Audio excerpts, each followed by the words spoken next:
AFC Championship game. We've made it to the championship weekend in the NFL. Only 3 more games of football. I hate hearing myself say that, but we do have the Chiefs and the Bengals in the AFC Championship game. The Chiefs 7-point favorites. The total sitting at 54 here as we stand on Monday. Sandy, any early thoughts as we're obviously fresh from the divisional round?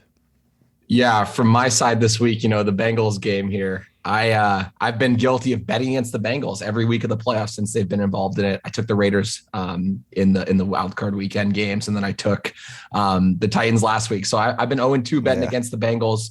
I know this spread is 7, and that's a lot of points, honestly. But I just find myself in a predicament here with this Chiefs team who is just looking amazing right now. I mean, that Bills game last night, it was one of the best football games I've watched all season by far.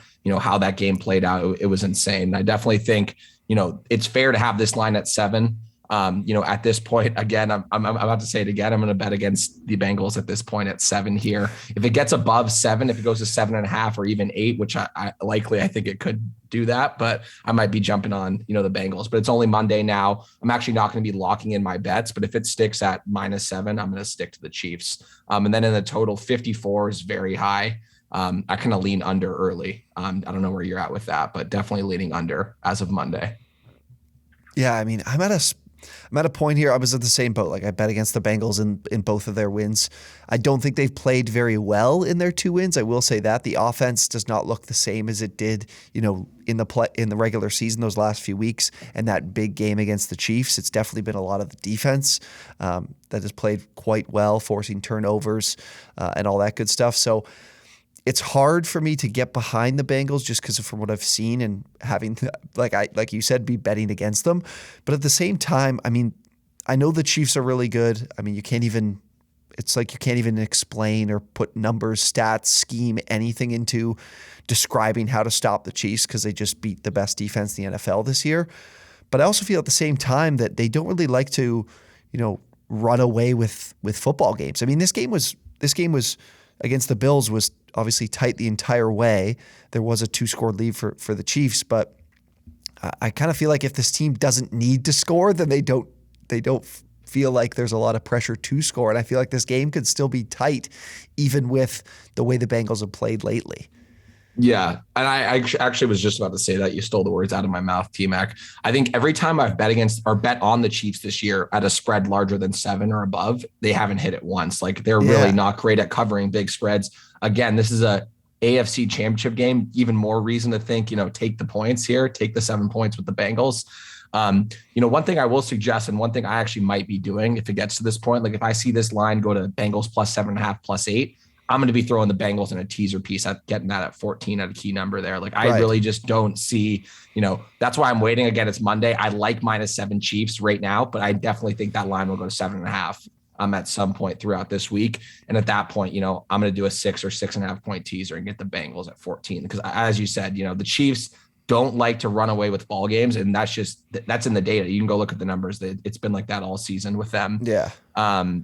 So, I mean, if you can get 14 points in a teaser piece in an AFC Championship game, I don't think anyone would turn that down, obviously. So I definitely have respect for the Bengals and actually will be looking to bet them at that number there if I can get it. But as of now, -7 is where I'm leaning. But as I said, it's going to play out throughout the week here. I'll make my mind up as we get closer. I like that. I think that's a good call. I like that if you do get up above 7. Let's go. I know I mentioned like these numbers, stats don't matter, but let's at least delve a bit deeper into the matchup. Where I see, from last week with the Bills definitely put an emphasis on running the football. I mean, we saw them do it late in the game against the Chiefs with the mindset being that let's try to get this game burnt out as much as we can and not give the Chiefs the ball back. It turned out 13 seconds was enough to still be able to score for Patrick Mahomes. But do the Bengals put an emphasis on running the ball? I know, the offensive line hasn't been great this year, but the Chiefs' defensive line hasn't generated a lot of push throughout this season as well. So, I mean, I feel like this is another situation where the Bengals will put an emphasis on putting the ball on the ground with Joe Mixon, and we could see, a good amount of volume from him. I'm excited to see what the props look like on Mixon's side, basically, is what I'm saying here. Yeah, I agree with you, T-Mac, because if you look at the last two games for Mixon, he's went 17 carries against the Raiders and then 14 only last week against Tennessee, where you were seeing Yeah. him have 25 plus in some games this year and a Yeah. lot of opportunities there. So, I mean, he's been catching more passes in the pass game here. 4 receptions against the Raiders, 6 against Tennessee last week for a good amount of yards. I definitely think they'll get him involved, but I think they lean more on the run game in this one to beat the Chiefs. I think they're still going to throw the ball. Obviously, getting Jamar Chase. T. Higgins had a pretty solid game this last week, so looking for him to get more involved as well. But I agree with you completely. I think Joe Mixon is a core. Like, if they're going to win this game, he's got to be carrying the football, and that's the bottom line for me. Like, that's a key to victory for the Bengals here. Obviously, we're talking about covering spreads different than winning the actual game, but I know deep down, the Bengals, they're going to, if the only worry is if the Chiefs get out early, you know what I mean? They're going to obviously lean more in the pass game as that game progresses. But right. I think in order for them to instill their dominance, like actually get, some drives going and sustain these, I think they need to have Joe Mixon carrying the ball 20 plus times this game for sure. Yeah, and it's about clock. I mean, the clock management side of things is just important. Like this Bills Chiefs game was relatively low scoring, I would say. Like, not really that low scoring because the two teams are, but the game got away from itself in the final 2 minutes, but it was really a 23-21 game. You know what I mean? So if we can limit possessions, that's really the chance that the Bengals have in this game. I mean, on the other side of the ball, I was very frustrated with the Bills' containment of Patrick Mahomes on Sunday night. I mentioned this leading up to that game, that they were one of the best teams in the NFL in terms of pressure rate, but they just did not turn those pressures into sacks, into getting after Mahomes. And he got out of the pocket, and I don't know what the final total was on his rushing yards. I believe it was over 60 yards on the ground. Was 69 rushing yards and a touchdown, there was actually a nugget, T-Mac. He had 49 rushing yards on the first drive of the game, that, or in the first quarter, I think. And that was the most in his career in a quarter span like that. Right. They were letting him get out of the pocket, whether he was running it or not. Like, he was getting outside the pocket and making plays in the pass game too. So, I mean, that's just not a key to victory. Like, you're not going to beat a guy like Patrick Mahomes doing that. I definitely thought he was going to run. Like, I was actually on his rushing over, and it was like 20. It was like 24 and a half, 24 and a half yards, and that hit in the first drive. So I definitely thought he was going to be running the ball a bit, but not to the level he did. I'm actually quite surprised with the Bills defense, how they gamed it up, that they let him get outside the pocket and make those plays, and obviously resulting in a loss at the end of the day. So pretty surprised there, to say the least. The Chiefs have a fantastic offensive line. Like, the protection is great. So, I mean, Trey Hendrickson and the guys up front on the D-line have their work cut out for them. And, the thing is there's, you say contain the quarterback. Let's not let him get out of the pocket and use his legs and pick up these, back-breaking 3rd and 5, 6-yard runs. But at the same time, it's like there's an emphasis of we need to get after the quarterback because we have a guy like Tyreek Hill and a guy like Travis Kelce that you just can't give a lot of time to get open, because if you do, then they're going to burn you. I mean, that touchdown that Mahomes threw to Tyreek Hill late in the game against the Bills was I couldn't believe the angles and the amount of numbers the Bills had in terms of being able to tackle him, and they still couldn't. So I just find trying to describe how to stop this team is I can't find it. I mean, this is their 4th straight AFC Championship game. This team is just really, really good, but it's all about. I'm always just thinking about the spread, and the motivation side of covering the 7. I think they can do it. So. Well, it's actually funny because now that I've had my heart ripped out by the Green Bay Packers, I'm focused on hidden spreads. I have no dog in this fight. Yeah. I'm like you, though, T-Mac. I would have loved to see the Bills in this game. Unfortunately, that didn't happen. I am not from Buffalo. I'm not a Bills fan, but that team, I was just riding them all year. I had a future on them too. Like, it was a fun team to watch. I'm not sick of the Chiefs. It's just the same thing. It's like 4 years in a row. You can't hate on it. You can't debate it. I mean, they're just a great football team, obviously, just to be there. But, for me, it's just watching what the Bengals have been able to do. Like, people have been doubting them even throughout their games they've won in the playoffs here. And, I'm not doubting them. I got a hell of a lot of respect for them. Like I've said on the last few weeks of us doing these previews. But I just think this Chiefs team could snap their fingers and put, 2 touchdowns on the board as quickly as humanly possible. And that's what worries me a bit with this game here.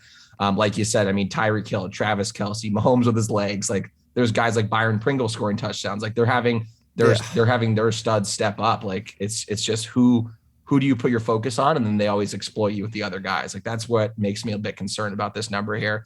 But as I said, if I can get that Bengals to plus 13.5, even, buy it up to plus 14, I'm going to do that. That's just a lot of points for me. So that's where I'm at right now. I'm taking the Bengals plus the 7. I'm going to, it's early, so I'm going to be monitoring Joe Mixon's rushing attempts if I can get it. I'm expecting to see it around 15, 16 is probably what it'll be. If I see it around that number or less than that number, I'm going to be grabbing the over there because, again, putting the ball on the ground, trying to control clock, limit possessions is your only chance against this team. We can kind of put them to sleep a little bit.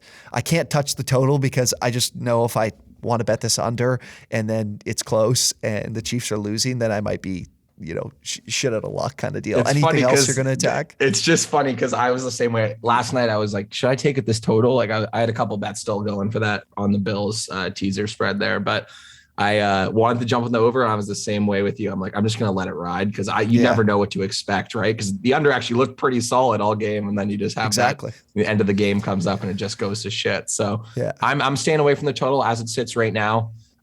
You've been great with, I know you had a good carries prop. So actually we'll probably be tailing you on Joe Mixon over carries if that number comes out to what you were thinking.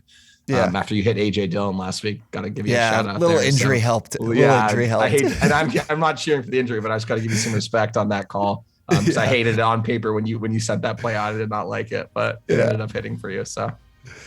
Okay, well that's everything for the AFC. Be sure to check the links down below.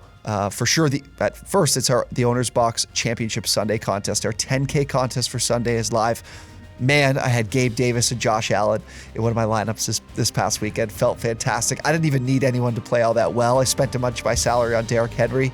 He had like 12 points, so it wasn't the end of the world, but those two really hit it off for me. So if you got a feeling on a couple guys on Championship Sunday, definitely hop into our 10K contest for the Sunday slate on Championship weekend. And then as well, if you need a deeper dive into this game, link will be down below to my written preview to this game. Sandy, 3 more games of football. Let's enjoy it. And hopefully the Bengals cover. So thank you guys for watching. Be sure to subscribe to the channel, like the video if you enjoyed, and we'll see you next time.